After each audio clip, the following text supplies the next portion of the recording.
ഡോക്ടറെ, എന്താ കണ്ടീഷൻ? പെട്ടെന്നെന്തോ പേടി തോന്നിയതിന്റെ പനിയും വിറയിലുമാണ്. ഇഞ്ചക്ഷൻ എടുത്ത നിലയ്ക്ക് ഇപ്പൊ തന്നെ കണ്ണു തുറക്കേണ്ടതാണ്. ഉദയ, എന്താ ശരിക്കും സംഭവിച്ചത്? എനിക്കൊന്നും അറിഞ്ഞോളിയാ. ഞാൻ ഇവിടെ വന്ന് നോക്കുമ്പോ എന്തൊക്കെയോ പിച്ചും പേയും പറഞ്ഞ് പനിച്ചു തുള്ളി വിറച്ച് കിടക്കുക.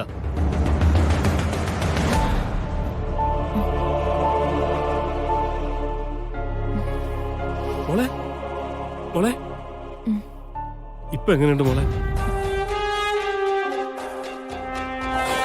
അച്ഛൻ ഡോക്ടറെ വിളിച്ചതാ. മോള് വല്ലാണ്ട് പനിച്ചു വിറച്ച് കിടക്കുന്നത് കണ്ടിട്ട്. ഇപ്പൊ വേറെന്തെങ്കിലും അസ്വസ്ഥത തോന്നുന്നുണ്ടോ കുട്ടിക്ക്? ഇല്ല. എന്തെങ്കിലും കണ്ട് പേടിച്ചതാണോ?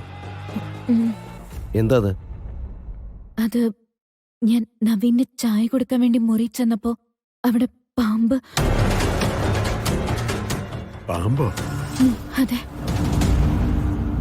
നവീനോട് പറഞ്ഞപ്പോ അവിടെ എങ്ങും കണ്ടില്ലെന്നാ പറഞ്ഞേ.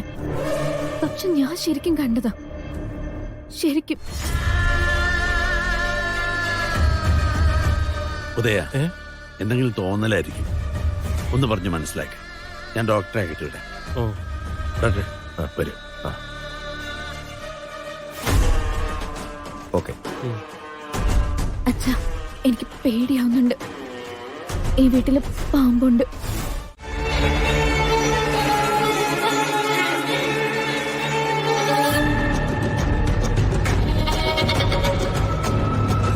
ശാപം വിടാതെ പിന്തുടരുകയാണല്ലോ.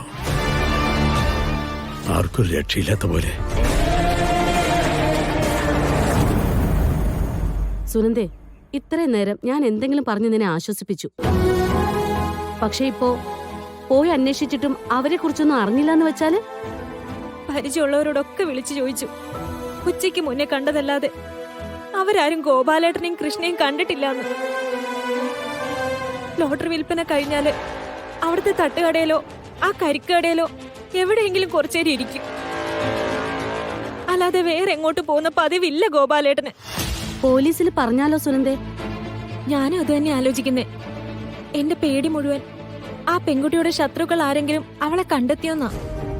തല്ലാനും കൊല്ലാനും നടക്കുന്നവര് ഒരു കരുണയും കാണിക്കില്ലല്ലോ. ജലച്ചൊരു കാര്യം ചെയ്. പോളെ സന്ധ്യയുടെ വീട്ടിൽ നിന്നൊന്ന് കൂട്ടിയിട്ട് നിന്റെ വീട്ടിലൊന്ന് നിർത്തിക്കോ. ഞാൻ പോലീസ് സ്റ്റേഷനിലൊന്ന് പോയിട്ട് വരാം. തനിച്ചു പോകാനോ? അല്ലാതെ ഇപ്പൊ എന്താ ചെയ്യാ? ഞാൻ കൂടെ വന്നാല് എനിക്ക് പോലീസ് വേഷമിട്ട ആളുകളെ കാണുന്നതേ പേടിയാ. ഞാൻ പൊക്കോളാം. ഞാൻ മധുചേട്ടനൊന്ന് വിളിച്ചു നോക്കാം. കിട്ടുവാണെങ്കിൽ സ്റ്റേഷനിലോട്ട് വരാൻ പറയാം. ശരി. നമുക്ക് രണ്ടുപേർക്കും മാത്രം അറിയാവുന്ന ഒരുപാട് രഹസ്യങ്ങൾ ഈ തറവാട്ടിലുണ്ട്. ജീവൻ തന്നെ പോയാലും അത് മറ്റാരും അറിയരുതെന്നാണ് നമ്മൾ തീരുമാനിച്ചിരിക്കുന്നത്. പക്ഷെ കാര്യങ്ങൾ ഇങ്ങനെയാണെങ്കിൽ എത്ര കാലത്ത് മറച്ചു വെക്കാൻ പറ്റുമെന്ന് എനിക്ക് സംശയമുണ്ട്. അമ്മയുടെ മുറിയിൽ അലമാരയിൽ സൂക്ഷിച്ചിരിക്കുന്ന ആ മഹാരഹസ്യം എത്ര കാലം അങ്ങനെ ഇരിക്കുമെന്ന് അറിയില്ല. വല്ലാത്തൊരു ഭയം തോന്നുന്നു അമ്മേ. എന്തായാലും ചടങ്ങുകളൊക്കെ കഴിഞ്ഞാൽ അമ്മ പെട്ടെന്ന് വരണം. കാര്യമായെന്ന് ആലോചിക്കാനുണ്ട്. ശരി മോനെ. ഞാൻ ഫോൺ വയ്ക്കുക.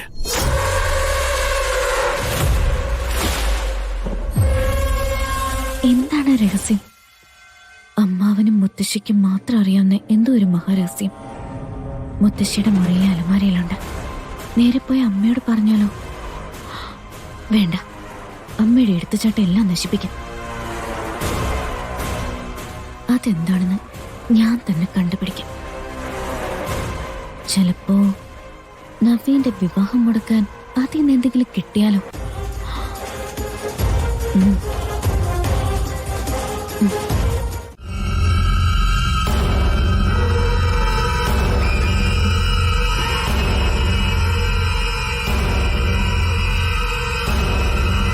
നമുക്ക് രണ്ടുപേർക്കും മാത്രം അറിയാവുന്ന ഒരുപാട് രഹസ്യങ്ങൾ ഈ തറവാട്ടിലുണ്ട്.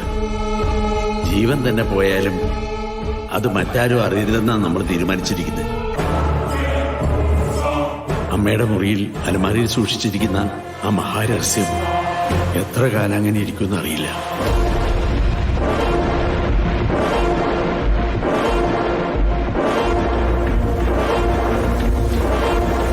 അമ്മാവൻ പറഞ്ഞ രഹസ്യം ഇതിനകത്താണെന്ന് തോന്നുന്നു. ചിലപ്പോ കുടുംബത്തിലെ പാരമ്പര്യ സ്വത്തുക്കളായ സ്വർണ്ണാഭരണങ്ങളുടെ ശേഖരമായിരിക്കും ഇതിനകത്ത്. അല്ലാതെന്താ?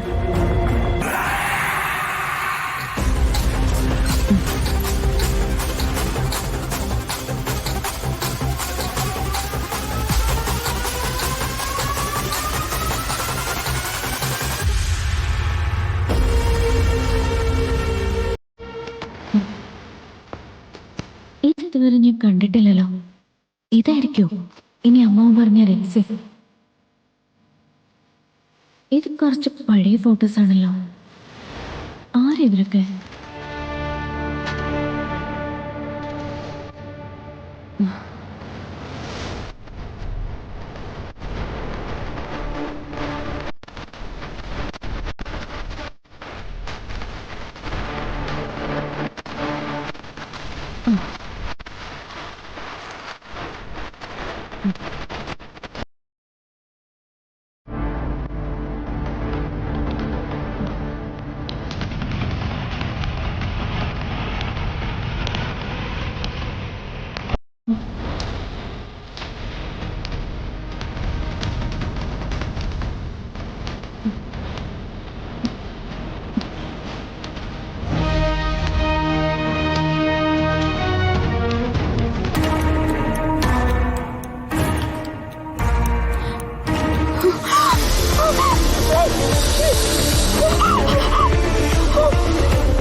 ഇതെന്തു പറ്റി? അമ്മയുടെ മുറിയുടെ വാതിൽ എന്താ തുറന്നിട്ടിരിക്കുന്നത്?